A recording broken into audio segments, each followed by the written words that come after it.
Good evening, everyone. I'm Danny Hozak. I'm chairman of the Economic Education Association and the president of the Wild Rose Loyalty Coalition. Welcome to our bi-weekly Sunday night podcast. I'm thrilled to tell you tonight that we have an absolutely wonderful young guest, an author, Nadine Wellwood. I'll introduce her a little bit more in a couple of minutes. But uh, our second part podcast, we had Bruce Party on, who's a professor. Nadine has interviewed him a couple of times, and Nadine actually has her own podcast. And one of the things I was telling Bruce Party is that. I can say one of my favorite books. Well, I think most of us who are consider ourselves conservatives have read Ayn Rand, and one of her maybe lesser read books was called For the New Intellectuals, which I think she wrote in the 60s or 70s. But basically, what she said in the theme of her book, The New Intellectuals, was that basically North America had created, and the free enterprise system and capitalism had created unprecedented wealth in human history. And yet she said over time, like rather than the intellectuals defending what our entrepreneurs and our businessmen and our wealth creators were doing, rather than intending it, or rather than defending it, our intellectuals, to a large extent, attacked it. And so, in her book, The New Intellectuals, she was saying what we really need is a new generation of intellectuals who are prepared to defend the free enterprise system. And Bruce Party has become an articulate defender of, well, for one thing, not necessarily the free enterprise system, but certainly Alberta independence and the merits and the benefits of having that for Alberta and possibly for Canada as well. And I consider Nadine to be one of our generations. Actually, it's a generation younger than me, but she certainly in our time, she is what I consider one of the new intellectuals, and we want to talk to Nate about her new book, which just came out. It's called Alberta Rising. So, without further ado, I was talking to her earlier, and I said I realized that a good podcast host is supposed to have a bio that you could read a little more in-depth bio about who Nadine actually is. I know she's been a PPC candidate. She's been she's been involved in a lot of in the political process, and as you know, she's an author. But without further ado, I'll bring on Nadine Wellwood, and welcome to our podcast, Nadine. I know you're running a very good podcast, which I watch as often as I can, and I take inspiration from you. And pardon me for my stumbles; I'm doing the best I can, but it for my age, I guess you'd say. But anyway, welcome. You've got a new book, Alberta Rising, and tell us a little bit about like you and what inspired you to write the book. And uh, as I also mentioned to you, we talked about this a week or two ago. I never did get my copy of the book, so I haven't actually read it, which I realize is another no-no for podcasters. But I talked to our mutual friend Ron Voss, who was on it last week. He said it was an amazing book. He was very, very impressed with it. So if he's happy, I'm happy. And so tell us a little bit about yourself and what inspired you to write this book. Sure. Well, it is a pleasure to be here, Danny. And, we have been, I guess, in the same circles for quite some time. And I have the utmost respect for the people in this, space that have conviction and passion and integrity, of which I certainly rank you amongst those. So thank you so much for having me. Thank you. Yeah, you're welcome. Alberta Rising really is kind of a culmination of my last 8 years in politics. And, but then it's really a culmination of the last, sort of 40 years of my adult life, because I have worked in aerospace and defense. I have worked in healthcare. I have an alternative health degree diploma. I have worked in finance for the last 20 plus years. So, I always tell people follow the Yep. money, and as a chartered investment manager, even currently registered and licensed. And then, of course, in the political sphere, I always tell people God has a very sick sense of humor sometimes, because I have looked at my career and went, how did I end up from there to there to there? And then COVID happened and went, oh, okay. Yeah. Now it all kind of made sense. So, when you have to connect the dots, having that broad picture of things really certainly does help. And I wrote this book actually because so many people during my political career have been, how do I start the conversation with my friends? How do I have this conversation with my family? I can't even get them to sit down with me. And I thought, well, I can sit here and tell you what to do, and I can tell you what I do, but sometimes it's better to just give them a little something, let them resonate on it on their own, and then you can sit down and have a conversation. And what more kind of easy way to do that than through a book? So I've been encouraging people, buy 2 copies of my book. You read 1 copy, give another copy to a friend or family member, and then just say, hey, it's 100 pages. So Danny, it's not going to take you very long when you do get it. 90 minutes, maybe. And then set a deadline and say, come Saturday, I'm going to come over for coffee. We're going to sit, we're going to talk about this. You tell me what you disagree with. Because questions are the key, in my opinion, to facilitating the conversation and the dialogue. And I have run this by some rather liberal individuals as well. And I was very pleased by the response. They looked at me and went, Nadine, begrudgingly, they read it. Thinking it was going to be political and it was going to be painful. I had one, my first cousin took additional reading material on the plane ride with her because she didn't think she'd get through it.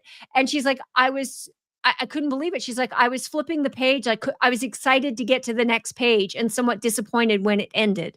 So, that's really what the book was about. And in Alberta right now, we have so many voices that are entering into the discussion around what a new and free independent Alberta would look like. I thought, doing something from a place of principle, not necessarily from policy. So this is not meant to be prescriptive. I'm not telling you what we're going to do. I'm making some suggestions. I'm pulling from history. I'm pulling from, the world around us as to what they do and how they do things a little bit different with better outcomes, better results. And then just saying, hey, the pen is over to you. Now, what do you think? Yeah, exactly. And like what Ron said was, it was really refreshing. Like, we have so much, if you want to call it, bad news, and so few people have a sort of a positive perspective on how we should move forward. And I think I might as well get it off my, like, I mean, to me, I think the whole world sort of stopped. It sounds like half the world went to Charlie Kirk's funeral today. But Charlie Kirk was another person, so I guess a lot younger than me and a little bit younger than you. But he had the same approach to just having a discussion with people. You don't necessarily want to argue with them. And you're right. We've been bumping shoulders, for 10 or 15 years. I don't remember when we first met, but it's been a long time. But it's been always be good. But I think you're right. If somehow we can get to where we're having a civil conversation with people, it's easier to lead them along. And you've got your book over your left shoulder. If you see over my left shoulder, I have Michael Wagner's No Other Option, and that's what he has in his book. And I think, like, everyone who's interested about having an independent Alberta, needs to read your book. They need to read Michael Wagner's book, because Michael Wagner has all the, well, what about this? What about that? What about this? He answers those questions just calmly and plainly and simply, just a real polite answer, saying, well, this is why this will work. So when tell us the main points in your book. Like, I mean, like Ron said it, like it sort of shone a bright light on making things happen. So what do you think are the main points you made for people? Sure. Well, first off, on the Michael Wagner, Michael has been a big inspiration for me as far as writing this book, because Yeah. most of his books are very short, they're very sweet, and there's something in the simplicity, like no filler, just simple to the point, and then get you thinking, right? And I didn't want to make this one too fact heavy. I wanted to make this one more educational but inspirational. I want people to read this and go, "Huh, I hadn't thought about that." And wow, wouldn't this be amazing if we could accomplish this? And if we're going to talk about Alberta independence, what I'm hearing from so many individuals right now in the independence movement is just a rehashing of the same failed institutions and the same failed ideas. And I think if this is such an opportunity for Albertans, if we are going to do this, then why not wipe the slate clean? And we have the benefit of precedent, history. We have the benefit of looking around the world to see what is truly working and what is not. And why don't we start from the ground up and build something that truly respects the individual rights and freedoms and puts the government back in the box. So one of the biggest things, and one of the reasons why Bruce Party and I have had so many conversations, is because Bruce is flipping the script, much like I'm flipping the script. Everybody right now is having to ask our government for permission. We have to ask for permission to do this, to do that, to build a home, to build a deck, our schools are based upon where you happen to live. We have discriminatory legal system, based upon the color of your skin, or, whether you're indigenous. There's different rights for different individuals. And I looked at this and I went, from a fundamental perspective, the very, very most basic fundamental perspective, one rule of law has to apply to everybody equally. And that means we have to also constrain Pandora's box, which I call the government, because once you let it out, it just goes wild. It has no restraints. It will consume everything in its path. So we have to be very restrictive about the power we give government. And what Bruce is saying is that we give it no power. And I love that idea. We've suggested term limits in my book, as well as not only for politicians, but for administrators, senior bureaucrats. Right now, careers have been made out of politics, and that's a mistake, in my opinion, because they learn the system, they know the system, and then you get the politician who comes in and wants to make a change, and they can't because they're stonewalled at every level, typically by bureaucracy, that deep state. And so that is the problem. And Bruce has had some amazing ideas in his constitution that he's just released. He's proposed, maximum of 6 years that you can work in government in any way, shape, or form, whether it's as an assistant or whether it's at a judge. You get 6 years. Thank you for your service. You're in and you're out. No, I've proposed 2 terms. So if they're 3-year terms, great. If they're 4-year terms, I'm okay with that. But it's 2 terms. Get in, do your civic duty, contribute to your country, thank you for your service, and then move on. So right now, and that's a radical change for a lot of people. And then we have to consider, what does it mean to be free? If we are going to live in a truly free society, then we shouldn't be limiting individual choice. So that means we have to revisit healthcare. We have to revisit education. We have to revisit taxation. And we definitely have to revisit the role that the government is going to play in the personal lives of everyday citizens. Absolutely. I didn't used to be a fan of term limits, but I never ever thought of it being applied to the bureaucracy as well, and that's fascinating. And the older I get, the more I like term limits for everyone. I like Bruce's idea the other night where he said, you get 6 years working for the government in your lifetime. So and Victor Davis Hanson said, we're increasingly being governed by people who've never studied anything in their life except how to get elected. I mean, when they get elected, and then it's hard to get rid of somebody who has elected, and then they just get there, and the only thing they really want in life is to stay elected.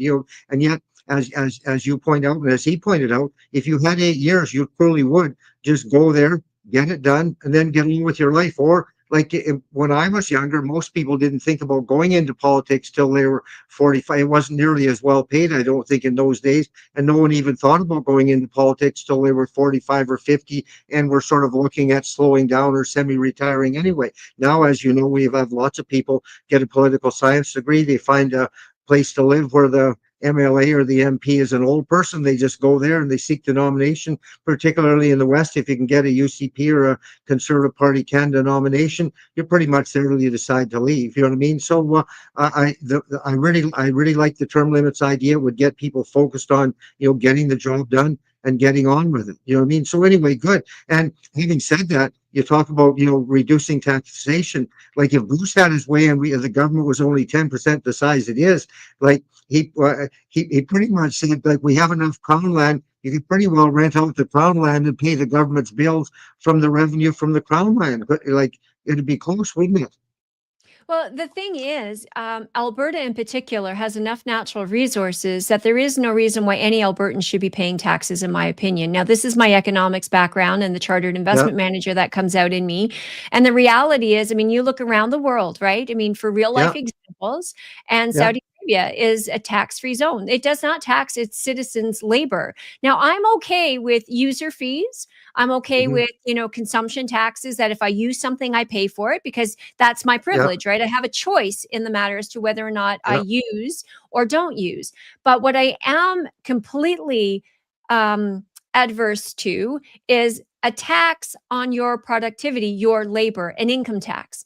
That I think is one of the most criminal things that a government has ever done to a citizen. And because what it does is it punishes productivity, it punishes success, it punishes the entrepreneur for taking the risk.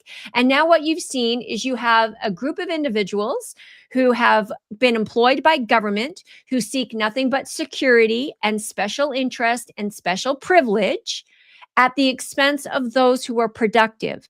And they say, oh, well, we pay taxes too. No, you don't. You no, pay taxes with my after tax dollars. So you yeah, government produces absolutely nothing. Nothing. yeah. It is not productive. And it is the citizen, the entrepreneur, who is productive. And that is who's punished most when we tax them through income taxes. And this is where it boils down to force. Government is force. It's not reason, it's No, force, yeah, right? It yeah. uses all of its military might, its police, its court system to enforce the laws, and it's making the laws. So it makes the laws that benefit itself most at the expense right now of the citizen. And this is how we've ended up with this huge monster bureaucracy, which is a huge monster expense, which we pay as the citizens who are producing the entrepreneurs, the businesses, the creativity, the innovation. That's where all that comes from. Government doesn't do any of that. So for me on taxation, I think we need to rethink how we collect and how we pay for the services, because as well, under a truly free Alberta, what kind of education system do we want? What kind of healthcare system do we want? Because Well, I think yeah, it would be a lot less expensive or non-existent altogether. you're absolutely right. And I mean, like if you took, I think, I don't know what the cost of education is. It 12,000 per student, more or less, right now? If you I just think gave it, Danielle Smith said $14,000 per yes, student when like, I heard her speak last. yeah, if you just gave the voucher directly to each parent, like per student, can you imagine the shakeup that would be in the system? But just to go back to to the term limits and the bureaucracy, I just wanted to mention, Steve West said one time he was at a meeting with some people, and he said it was senior bureaucrats, and he said, "Well, I have to go," and he got up and went out, and they thought he had to go, but he just had to go to the bathroom, and he was coming back, and said as he was walking back, the one fellow was saying to the other, "Don't worry about it. We'll be here long after he's gone." You know what I mean? And that's what he was up against. Like, Yeah. you can do as you like, and they, to a certain extent, they just stall you out. And quite frankly, I feel like like Premier Smith is doing the same thing to us with the Alberta Next panel, and Jason Kenney did it to us with the Fair Deal panel. Like, Jason Kenney got elected on doing something about equalization, didn't do anything for 2 years. By his own admission, I never would have told anybody this if I was him. Remember, we were at the UCP annual meeting in Red Deer, and he said I stayed up all night trying to decide what to do because he hadn't done anything for 2 years. It's like cramming for an exam. But he announced the creation of the Fair Deal panel. The Fair Deal panel spent about a year traveling around taking input, saying, do you still want us to do what we promised to do in the last election?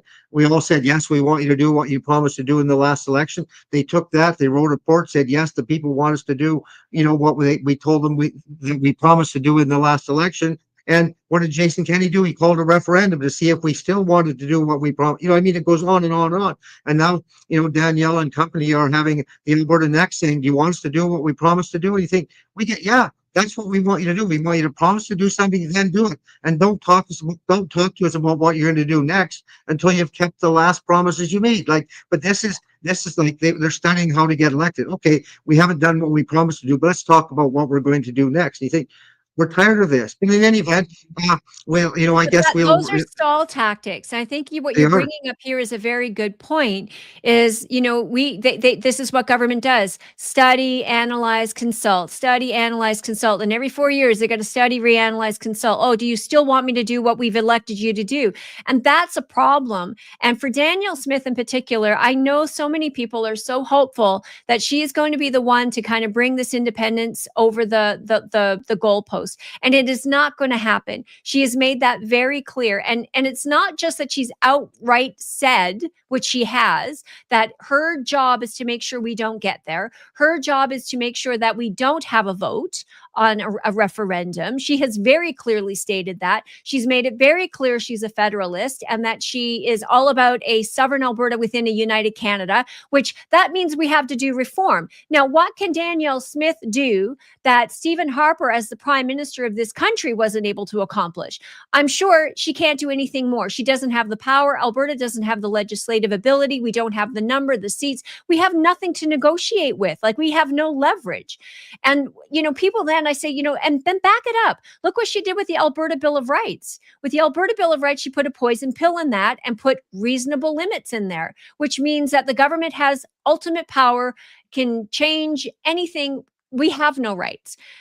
Alberta pension plan, she came out and said that Alberta wants to do all she had to do was sign her name to the piece of paper, let the federal government know that we were leaving. The Canada Pension Plan, the act itself, says any province can give notice. You have 3 years, similar like plan, and then you can leave, right? What she did was put an obstacle in her path, not only for her government, but now for any future government. They either have two choices. They have to revoke the law, C2, which says that we have to have a referendum if we wish to have an Alberta pension plan and leave the Canada Pension Plan. Or, when you are serious about doing something and you want to see it happen, you do not put obstacles in your path, which is exactly what she's done. So I keep telling people, we have to get very serious and very clear about this. This is not something politicians want to do because it does not serve their best interest. So this has to be a citizen-led, citizen initiative that pushes forward these ideas and the idea of independence. And this book, the reality is, this book, whether you want to be the 51st state, whether you want to maintain a sovereign Alberta within Canada, that means nobody's happy with the status quo, but we want to make reform. You have to have leverage to do that. And for those who want to see the 51st state, all of it, it doesn't matter which option you're talking about, all of it boils down to a yes vote on a referendum. Because without that, Alberta has absolutely zero leverage to negotiate any change whatsoever. It certainly does. And I don't want to be a 51st state, but I certainly don't want to be in a 51st state with the rest of Canada in our state. So, the first thing we need is our own state or our own province or whatever. And you're right. I don't know what gave Danielle the idea that she said a couple of times, my job is to see that we don't get to 50%. And I saw at the Alberta Next thing. I said, no, your job is to do what the majority of Albertans want. And people say, oh, she has to represent everybody. Well, yeah, but representing everybody is saying I'll do what the majority of people in the referendum vote to do. And a lot of people think that the government put a poison pill into this, sending it to the courts with the question and everything. Dennis Modry said, well, they're sending it to the courts to see if it's constitutional. It's a constitutional question. How can a constitutional question be unconstitutional? It's bizarre, isn't it? But again, they're putting up hurdles for us. And so that leads me to my next thing, just before I let you comment. See, one of the things, I think, and I don't know if you were in at the Sean Newman event in Calgary, and I think it was February when Martin Armstrong was speaking, but he said Alberta will be an independent country in a number of years. But but he said, you've got what you like. I mean, if we vote in a referendum, let's just say next year sometime, and we get a successful conclusion, like we're going to be different than Quebec, because Quebec had René Levesque and he desperately wanted out. You know what I mean? And so he was working tirelessly to get out. So if we do get a positive vote, we're still going to have a leader, a premier, that by her own admission doesn't want to get to know. And I mean, so like, what do you think happens to her? What should she do? Like, I mean, if we vote yes, we want to leave. I mean, she either has to get on board, or she should step down and let us elect someone who wants to lead us out of the country. I don't think it's fair to be like, if the majority of Albertans vote to leave, I don't think it's fair for her to stay there and drag her feet. But what do you think we'll do about that? If we, and I think we're going to win the referendum, but then what do we do? Yeah, so two things there. Just to finish up on the Danielle Smith, the reality is it is her doing that this question has gone to the courts. Because Yes, people like to point the finger at the federal government. This had nothing to do with the federal no, government. I This had know. everything to do with provincial legislation, which she changed, and the Yeah, Referendum Act and the Citizens Initiative Act to say that any question could not violate the Constitution, sections 1 through 35.1. Now, this is a question on leaving Canada, right? So yeah, why would I want to vote on anything that says I will not violate the Constitution, which I'm trying to get out from under, right? yes, All of those things are to be negotiated after a referendum, not right. before, right? That's and the courts, and Bruce has been very clear on this. The courts, once this is a political decision, the courts, once the referendum has been completed and we get a yes, and we become an independent nation, the negotiation then is political. It's not Yes, to do with the courts, right. you know. And they've So said that, yeah, you're right. Yes. right, so this is truly Danielle Smith and the UCP who has done this, and it is stall tactics.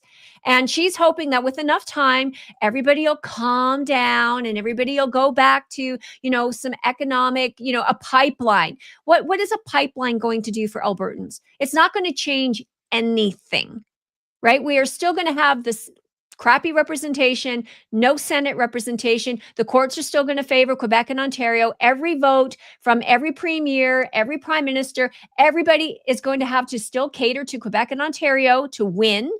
And so, what changes for Alberta? Might get a little bit more of an economic boost, but I mean, is that really all we're after?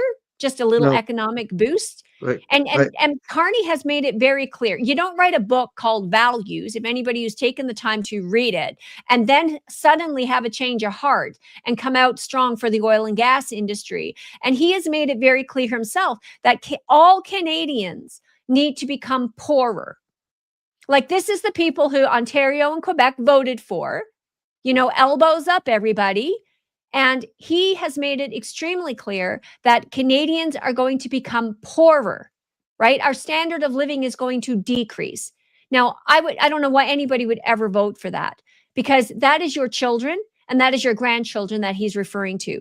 We're talking about, he was going to balance budgets. He made it very clear. Justin Trudeau was very irresponsible with budgets and, his spending. And what do? We've got the biggest budget, right? We got more deficit spending.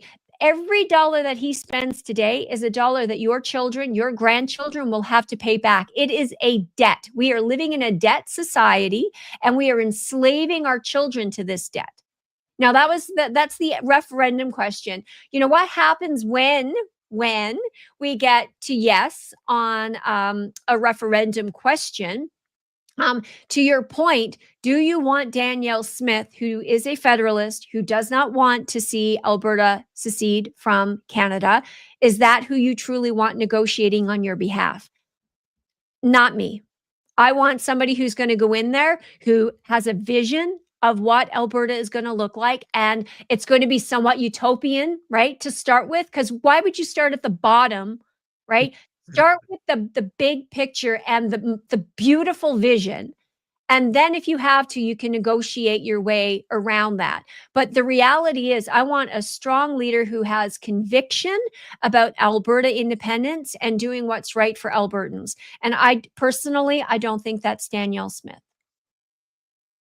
But I mean, and even if she doesn't, if she just said, I'll do what the majority wants, she might have the ability to do it if she would just stay out of the way. But I think you're right. I think like, my understanding was Jeff Rath actually moved to strike that, where they send it to the courts, and the judge asked if, the Alberta lawyer, if he would like to sort of second that motion. He said, no, we don't want to second that, but if you decide to proceed, we'd like to intervene, which is basically telling the judge, no, I'm from the government and we want you to proceed with looking at this. Like, I mean, it was like we were betrayed there too. So anyway, let's not belabor that. We have lots of things to talk about as we move forward, but I think we agree, like, Danielle's going to have to change a whole lot. Like, I think we can win the referendum. It's going to be a lot of work. We have to talk to a lot of people about it. But like you say, when you look at the numbers and you start to say, how long do we want to keep paying and paying and paying and paying? You know what I mean? And, uh, and like you say, one of the things Ron said about your book, it is a colorful vision that starts at the top. Maybe we won't get it all, but again, if we get 80% of it, it'll still be like 100% better than what we've got. So let's strive for that. So let's talk so fine. So we've agreed we may not, like, I think we can agree. And I actually spoke at a meeting in Brooks. It was put on by, Todd Beasley. If you remember, he ran as an independent in, I think he's in the same club as you and I, and, you and I. He was denied being a candidate by the UCP for our, free thinking, I guess I would call it. But nevertheless, he still got 2,500 votes as an independent in Brooks. And, he hosted a function in about, March or April. Corey Morgan was there, Vince Byfield, Dennis Modry, Corey Morgan, there was quite a Michael Wagner was there. But essentially what we agreed was that we should all work together, like all the parties. I was talking to some people today in town. They said, well, why did we have so many parties on the right? And I said, well, mostly because we're so principled. But he was from the church. And I said, well, you tell me why you have 40 churches in Lloydminster, and I'll tell you why we have 4 conservative parties. Like, it's everybody has different visions on how things should be done. But essentially what we agreed to in Brooks is that we would all work together to, get the signatures, force the referendum, win the referendum. And it seemed to us, as we campaign to win the referendum, it will become clear, like, who should be, like, we'll still have Premier Smith after the referendum is won, and I guess we'll have to see what we do about that. But as we work to win the referendum, I think it will become clearer to people who should be leading Alberta out of the country, as we move forward. So I assume by the fact that you're writing the book, you're out and about, you're speaking, like, you're obviously going to help win the referendum. And I mean, that's all clearly in your plans as you're traveling around selling your books. Once we've won the referendum, do you have any interest in being back in politics? Like, somebody of your age or younger is going to have to be part of the government that gets us out of here. And do you have any interest in, being part of that? If we saw truly significant change in politics and I could see a path forward, I wouldn't mind being a part of that. There's by all means. But right now, the way things stand, I think I have more influence from the outside than I do from the inside. And I think, like you pointed out, I was disqualified from the UCP because I am an independent thinker. I don't think I'm irrational. I don't think I'm over emotional. I don't think I necessarily overreact, but I do tend to think about things quite critically. I try to assess the long-term consequences of decisions that are made today. I am not a fan of government, especially big government. I think it has a very limited role that it needs to play. And because of that, I am not easily manipulated and I'm not easily whipped. And despite Danielle's claims that she would never whip her caucus and the members who were elected, that's exactly what she's done. And we've seen that. She's proven that again. Peter Guthrie got thrown out for challenging the government. Scott Sinclair got thrown out just for asking for clarity on the budget. So those 2 points right there just show me how corrupt this UCP government has become. And I don't mean to be saying this to, just to be bad mouthing the UCP or the government, because we're seeing this all across the world right now.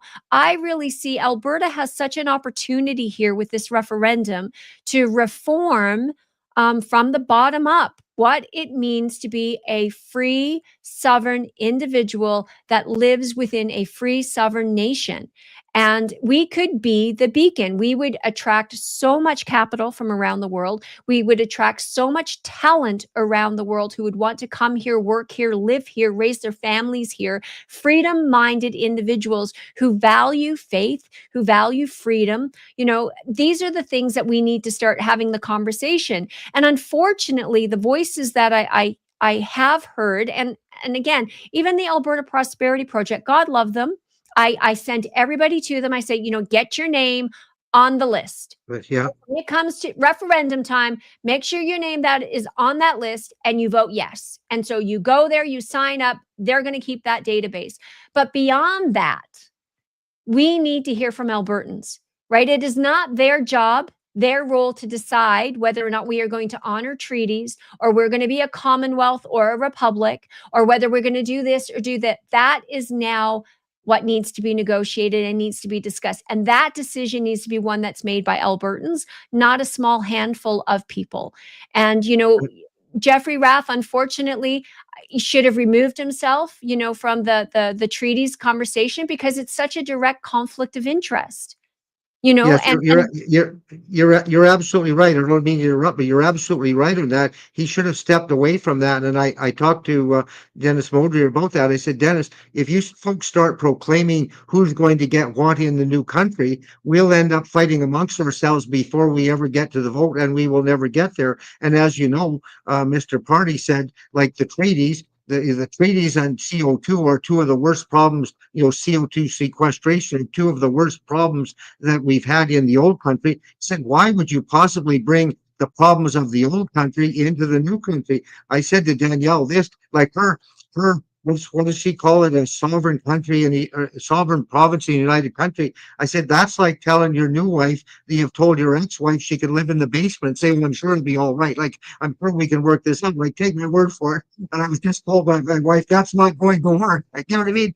You see what I mean? And it's insane. And I mean, so like, you're right. Dennis should have, Jeff Rath should have excluded himself from that discussion. We need to stick to working on, they've got a good story on why we've been mistreated by Canada, and we need to stick to that story, talk about it till we get out. And then we need what do we need? Well, I think one of the things they say in their policy, life will carry on in the new country as we negotiate to leave. Life will carry on until we sort of sort some of these things out. But if they start making proclamations about who's going to get what, it will all fall apart in very short order, won't it?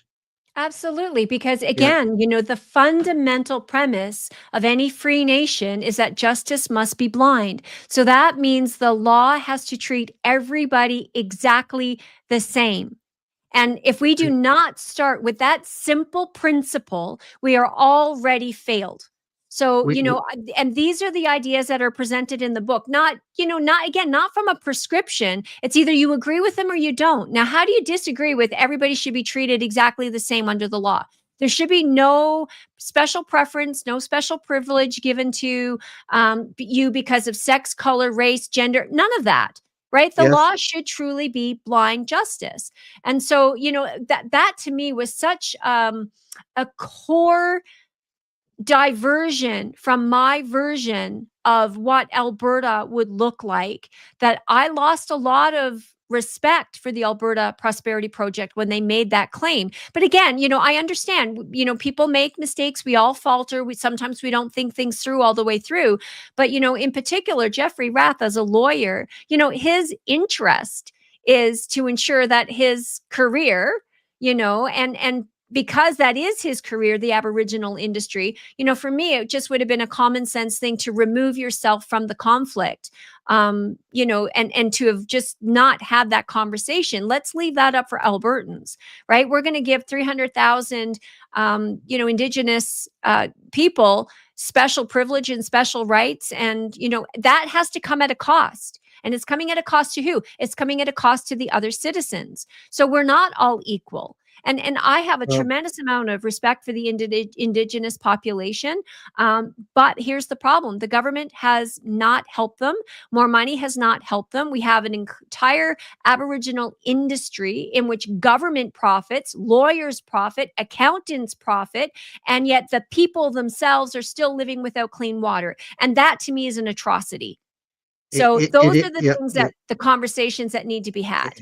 It absolutely is. And the other thing, I said this to Stephen Buffalo, who's on the Alberta Next Plan. I said, like, the First Nations actually, they're lucky because if we vote to leave, they're still living on treaty land, which is federal government land. I mean, if I were them, I just, call the federal government and say, well, you've been saying for 20 years it was our land, and we think it is, and we're keeping it. See you later. But I mean, the First Nations, I said to them, you will have two choices. If the majority of Albertans vote to leave, you can have another vote at reserve by reserve or as a whole First Nations, and you can either come with us and you'll be the same as us. Then you can do as Party said, you can figure out what you're going to do with the reserves. You can divide it up per individual, or you can run it like a big Hunternet colony. It's none of my business. You can do what you like with it. It'll be just like our neighbor's farm. It's their business what they do with it. But if they choose, if they don't want to come with us, they can stay on the reserves and they can deal with I guess they can deal with the rest of Canada, and they can be part of the rest of Canada, and they'll be like Banff National Park. I guess they'll just live on the reserves and be there. So they have two choices. The rest of Albertans, if we vote to leave, let's just say we win 51 to 49, the 49% that didn't want to leave still have to come with us or leave the province, one or the other. But we can talk about that as time goes on. But it's certainly going to be an interesting thing. But you're also right.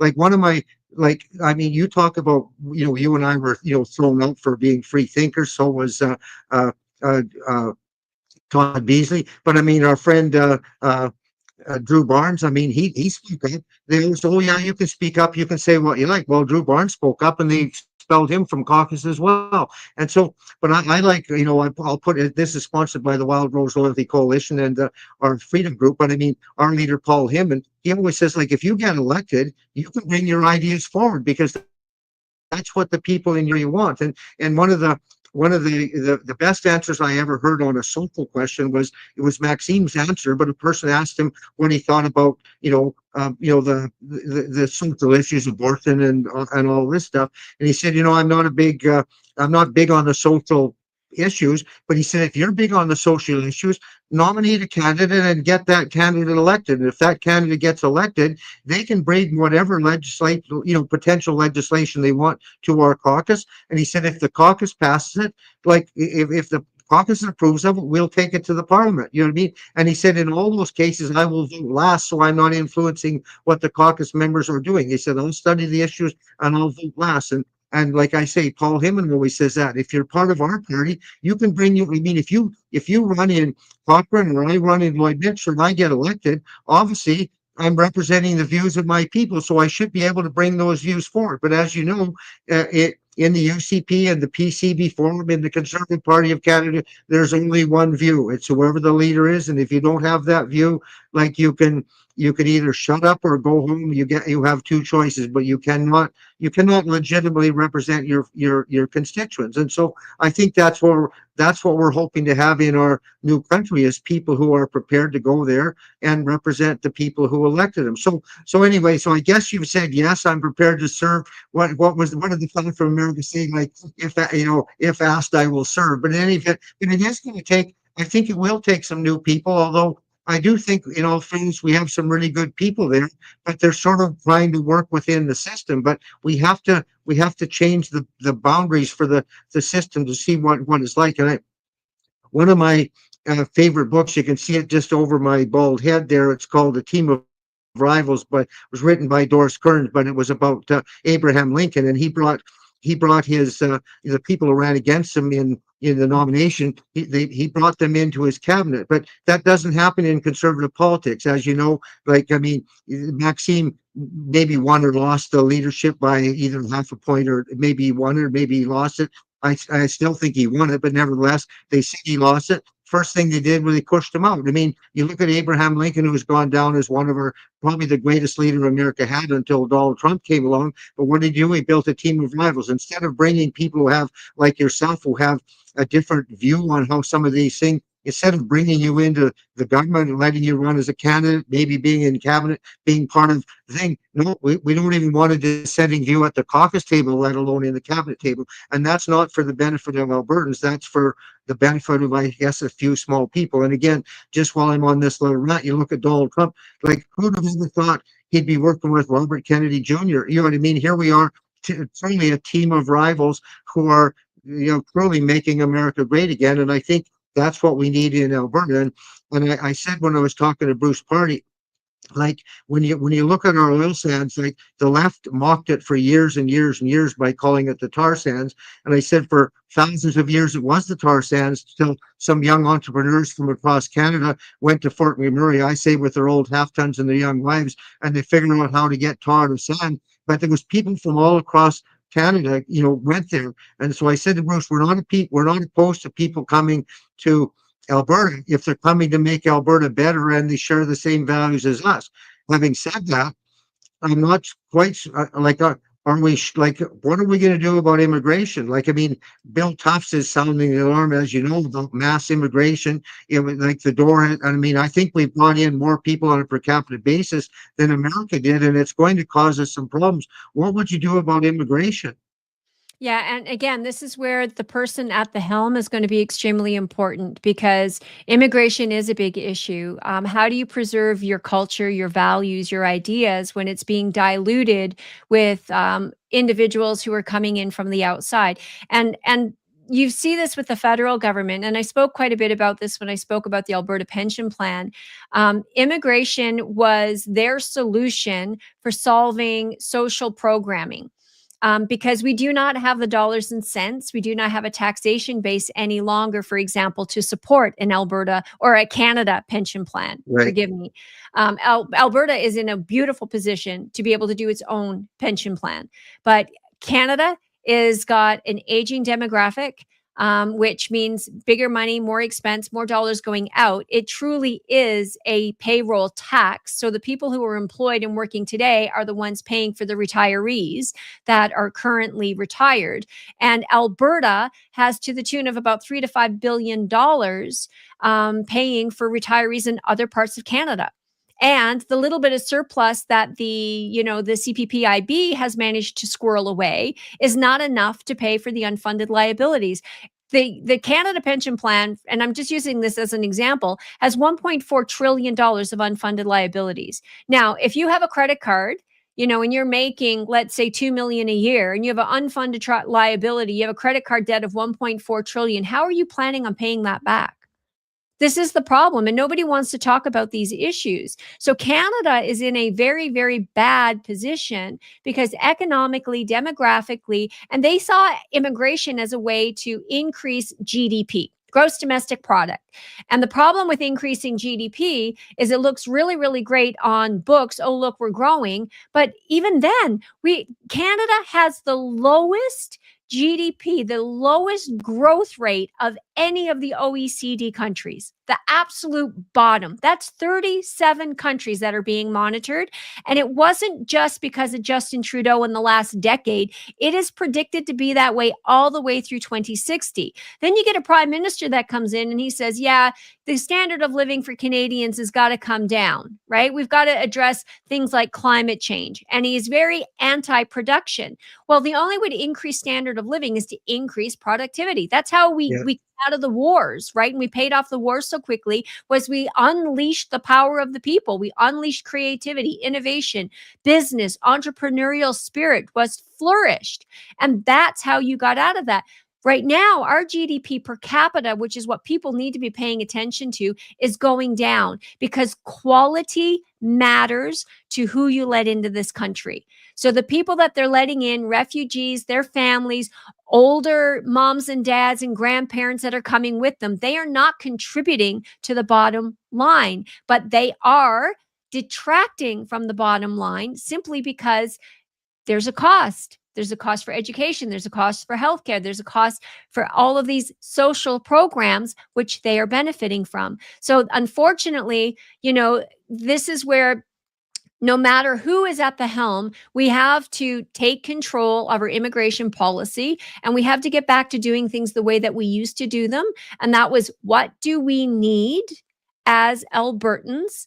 And if Albertans cannot fulfill that role, then we open the door to qualified, competent individuals to fill that role for us. And I think there should be a test, a values test. If you're going to come here noting that Alberta has, values freedom, for example, then you need to come here and respect the fact that there's freedom, right? So that doesn't mean you get to come here with your woke ideology and start demanding that I call you by your pronouns. That's not how it's going to work. So I think we need to get back to just some common sense principles, but who's going to lead that charge is going to be extremely important. And we've already seen, again, even on those fronts, Danielle Smith is not the person who's going to do that. So we are going to have to give some consideration, but I think it is more important than who, it's what. We need to identify the principles. And that's what this book is about. It's really just principled base. And it's like, now it's over to you to think about what kind of policies, and we don't need a lot of policies. There is a beauty in simplicity, right? A constitution doesn't need to be 80 pages. It just needs to be a few very well-spoken principles. And if the government has no power, guess what? It can't dole out special interest dollars here and there. It can't grant somebody this and cost somebody that. What? Because it doesn't have the power to do so. So these are all the things that we need to rethink. And whoever's at the helm, if we have a strong constitution, we have a good statement of principles that we know this is what we want, then there won't be a lot of policies in a new Alberta. And if people want healthcare, they want education, well then, okay, you have to understand we are sacrificing some freedom to do that. But if that is indeed what people want, there are better ways to do it than how Canada is doing it currently. And you had already suggested one, education vouchers. So if Alberta is going to collect dollars and cents from royalties and user fees and those types of things to fund education, then you know what? That's as far as it goes. Now, what they can do is the parents are responsible for directing where those dollars go. So, and people go, well, what about public school systems? Well, public school systems, if they're going to exist, need to compete, right? And you know what's really funny? I had an amazing conversation with a young man at an event one time, because we were talking to him. He says, well, how, I'm a teacher, he says, and, public education is really critical. It's a foundation. It's a right. And I said, no, it's not a right. It's a privilege.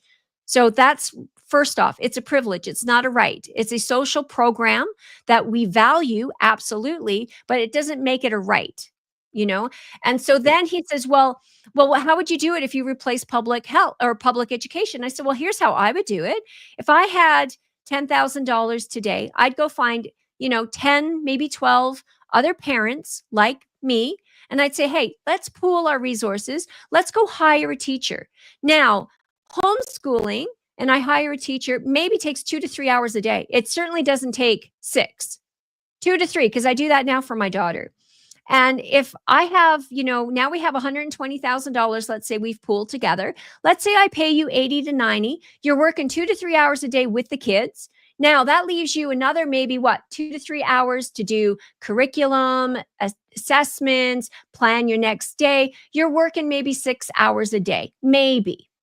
Now I said, in addition to that, I said, maybe you just work 4 days a week, because maybe the kids are doing field trips and other things, on a fifth day, and they're out exploring and doing other things. And he's like, but he says, but then everybody would want to come here. And I went, oh, so the reality is you're afraid of the competition. And I said, and here's what competition does. It makes better students. It makes better teachers. It makes better citizens. But that's what he was afraid of, was having to compete with other people who would, because it was such a great opportunity. And I'm like, but if you have to compete, now we're forcing our teachers to basically be the best. And that rubs off on their students. And those students then become better citizens. And then we have a better nation. So this is what I'm trying to get people to think. Now, I'm not saying that's what we have to do. All I'm simply suggesting in my book is think about it. How can we do things differently? And does this make sense? Do you, and I start each little chapter with a little quote, because the quote is, do I agree with it? And I'll give you an example. Thomas Sowell, and I talk here about a nation of different values. There are few policies more likely to achieve bad results than placing decisions in the hands of those who pay no price for being wrong. I love that quote. I've seen it before and I love it. You know what I mean? Absolutely. And somebody sent me a Milton Friedman quote today, which I was telling him about our podcast tonight, and it was the same as what Bruce Party said. The government should only do three things. Keep the peace. Adjudicate the disputes and protect the borders. You know what I mean? And Milton Friedman said that 60 or 70 years ago, and I think that's true. And you're right. The voucher system would work in a whole host of places. And the other thing is, one thing Premier Smith, Danielle, we got in trouble with in 2012 with the Danielle bucks, but it started out with, remember Ralph Klein sent out the $500 at one point in time, but Alaska does that. And like Bruce Party said, if you look at it, like renting out the lands, selling the forestries, the resource revenue, and one thing another. Like once you might have the money to pay the bills, not collect any taxes, not have property taxes. You have the money to fund the police and the judiciary and the border security, and there might be money left over to where at the end of each year you could do like Alaska. You could send every individual a share of their natural resource revenue. You know what I mean? Because the way it is now. I mean, sure, the people that are working for the government, they've got their fancy pensions, gold-plated pensions, and yet the average person who's working, like, in a, you name the job in a small town, they have no pension. They have, like, when they're done, they're living on the Canada pension, which is not enough, and as you say, may well go broke sometime sooner rather than later as well. So, well, I think there's hope, Nadine, and I think I'm glad you're involved in it. I assume, I know we'll meet many more times, and you talk about the whole. I don't know if the time to talk about I know you do a good job of talking about like the pension plan and one thing another, and so many people say, well, as long as my pension's secure, you think, well, actually, your pension isn't secure. Like, don't like your pension isn't secure just because we're in Canada. Like, they're the ones that are leading us over the bankruptcy cliff. And Alberta's the one that can save us from that. So you're more likely to have a safe pension in a new Alberta than you are in the old country. I think that's fair to say, isn't it? Absolutely. The CPPIB puts out a report each and every year. And in that report, they highlight what they've accomplished. It highlights their losses, their gains. Last year, the CPP didn't even meet its benchmark. It hasn't met its benchmark as far as performance in the last 5 years. Why? Because the economy is slumping. And they have invested heavily in private equity, which is extremely risky. They lost $13 billion last year to that. And the reality is the risks are highlighted, and the risks are demographics, the risks is the economy, and the risks is immigration, right? And so, all three of those risks that the CPPIB themselves have identified are, the biggest contributors, and the problem, well, Alberta outperforms on every one of those. So we are basically the only thing truly profit. Could you imagine how bad the GDP would be without Alberta? Like, it's No. 0.5% right now with Alberta, and we're the only one that has a positive, really, influence as far as the economy goes. And could you imagine how low it would be without us? And that's what scares them. Without our additional $3 to $5 billion propping up the CPP, what happens? And prices don't go down. The government only taxes more and reduces benefits. And they have no choice, because the risks around the economy, they're anti-productive, right? There is no policy right now to increase productivity in Canada. They're destroying the economy intentionally. And Mark Carney, this is what you voted for. And he said this in his book Values. So, I mean, I have a whole presentation that I did on the Alberta pension plan for an hour long. And when people left, and I did have people who were more liberal, more NDP, who went, I agree with you. Alberta would be better off with its own pension plan. Their fear, however, was the provincial government. and how, the government might abuse that. And I think that's where, the problem with all of this is we have to really truly evaluate what the role of government is, and we have to restrict it so tightly that it cannot operate without the permission of the people. And that means that we have to accept responsibility as well for our actions, and we have to be accountable. On the pension, and I'll leave it at this for the pension plan. If you had taken just the money you've given the government, so if I started today as a 20-year-old and I took what the government were to take from me for the Yes, CPP, and I invested it at just a 5%, and in 45 years, when I went to retire, I'd have $1.3 million. Do you know what the average person receives for a Canada pension plan? Under $840. I think it's $834 to be exact. yes. And the maximum you can get is $1365. So let's say you got the maximum $1365. Well, the problem with that is you're getting back maybe what you've contributed. If you die before you collect it, it's gone. You get a $2,500 death benefit. Thank you very much for your contribution. You get nothing in return. If I had invested that money myself, it is money I leave to my family, I leave to my spouse, or to a charity, to whomever, but it is my money. If I'm diagnosed with some sort of illness at the age of 50, and I've been contributing and I got a little nest egg of, 6, 7, 800,000, I have something to draw upon. With a CPP, you don't get any of those benefits. So we could do things here in this province so much better. We could actually set it up as a pension plan, not as the Ponzi scheme, in my opinion, that it is today. And that's a payroll tax. I pay, and then you give it, the government collects it and gives it to a retiree. You're right.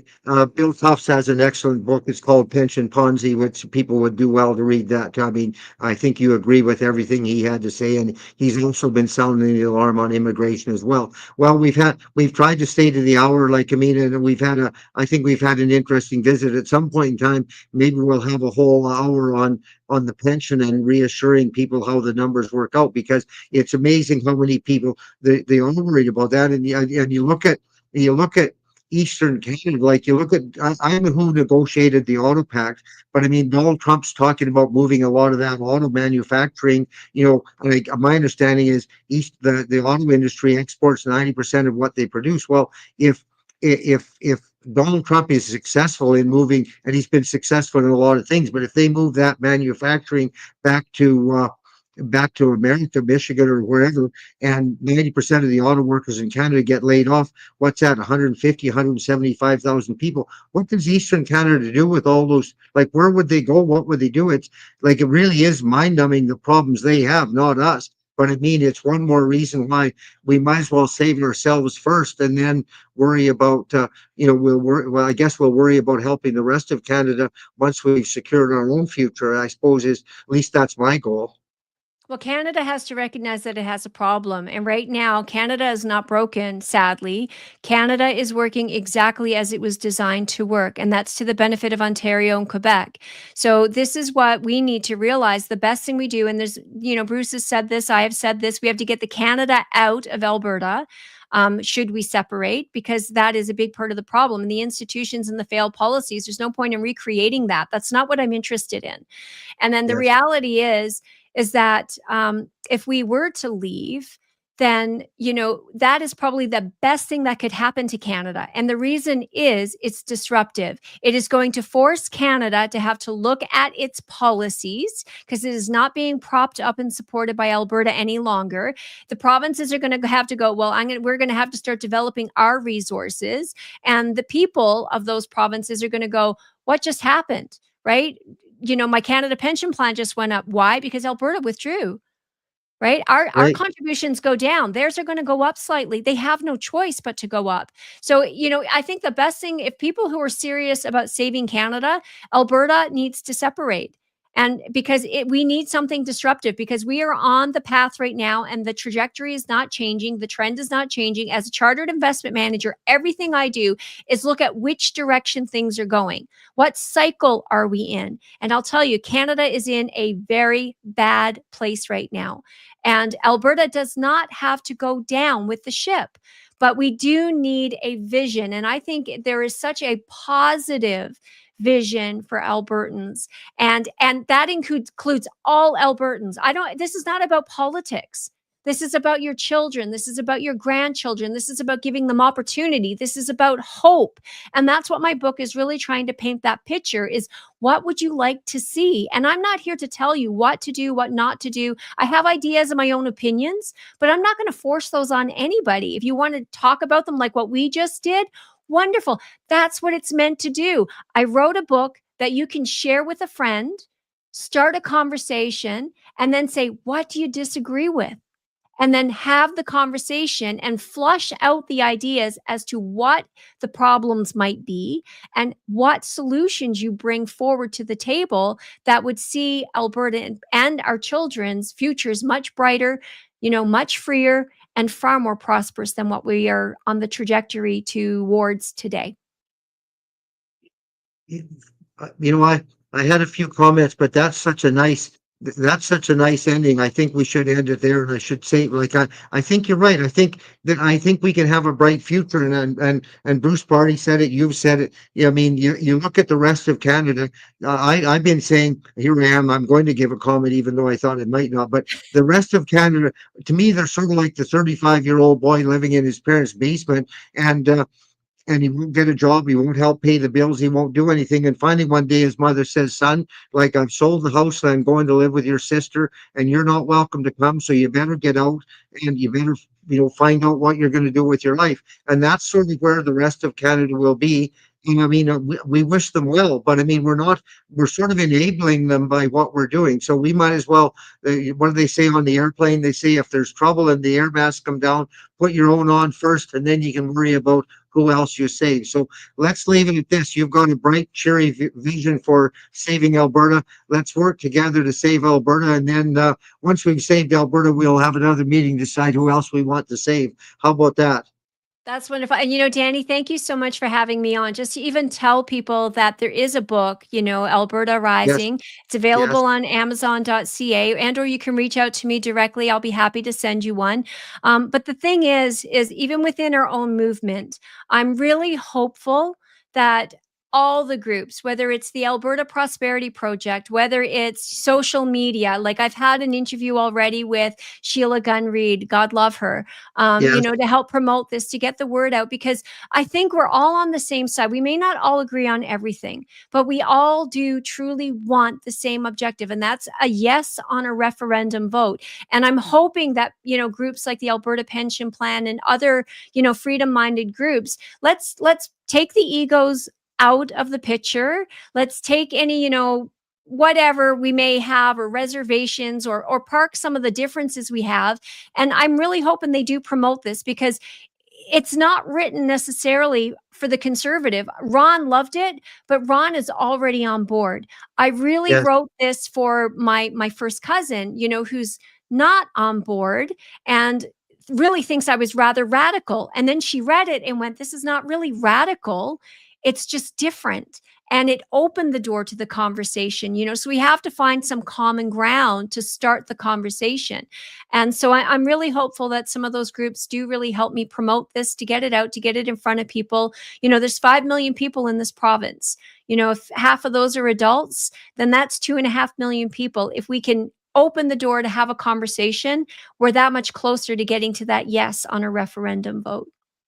yeah, yes, we are. And I mean, you mentioned the Rebel News. You mentioned we were there, on Thursday night. They were having their 10th anniversary. Tamara Leach was there. She's on her way to Ottawa to be sentenced. What a travesty of justice that is. But nevertheless, all the more reason to have our own country. But you're right. If we can put the egos aside, let's do it. Look at your children, look at your grandchildren, and let's everybody. And I mean, you look at a lot of the people in the bureaucracy. I mean, if we get rid of all the bureaucracy in Ottawa, I mean, we're going to need border security people. We're going to need immigration people. We'll need all those things. We'll need people working for the government, but they'll be working in Vegreville and Lethbridge and Cochrane instead of Hull. And I was door knocking in the Sylvan Lake by-election, and I met this young guy with two little boys on the street, and I said, "Hi, has anybody talked to you about politics yet this morning?" He said, "No." I said, "Do you mind if I do?" And he said, "Yeah." I said, he said, "No, go ahead." He said, I said, "I'm from the Wild Rose Party." He said, "I'm from the RCMP." And I said, "Oh, here," I said, we've got our on the back page of our leaflet, it says we want to have an Alberta police force. I said, "No offense to you, we just don't like your bosses being in Ottawa." They said, "Neither do I." You know what I Well, you mean? know And what's so, really interesting? You mentioned about government jobs. There will be so few people that want to work for government in a truly free yes, Alberta because there will yeah, be so many other opportunities that will have so much flexibility and the opportunity to, really, create your own oh, destiny. yeah, That I think exactly. that will be I think the government will be a big challenge to find people who want to work for it, to be Well, honest. let's look. That'll be a day we'll both look forward to. Okay, let's leave it at that. Thank you very much. We'll look forward to having you on another podcast or seeing you down the road. Okay. Wonderful. Thank you so much. Thank you very much. Good night. See ya. Thank you, everyone. Thanks for listening, and thank you so much to Nadine. You can tell she's an absolute wealth of wealth of not only enthusiasm but wisdom. As she studied a lot of these issues, and I think she made the main point she makes that I think that deserves to be reiterated time and time again is let's put our egos aside. Let's all work together. I don't think there's any question that Alberta would be better off as an independent country. Let's try it. And I mean, as Bruce Party said, it may actually shake the rest of the country up to where it actually forces them to save themselves as well. So it may well be the best thing for everyone. So if you like what we're doing, feel free to send us a note. If you have any thoughts on if you have any thoughts on who you'd like to see us have on our podcast, let us know. You can follow me on Twitter. You can follow our Wild Rose Loyalty Coalition. I'm at Danny Hozak. Our Wild Rose Loyalty Coalition is on Twitter.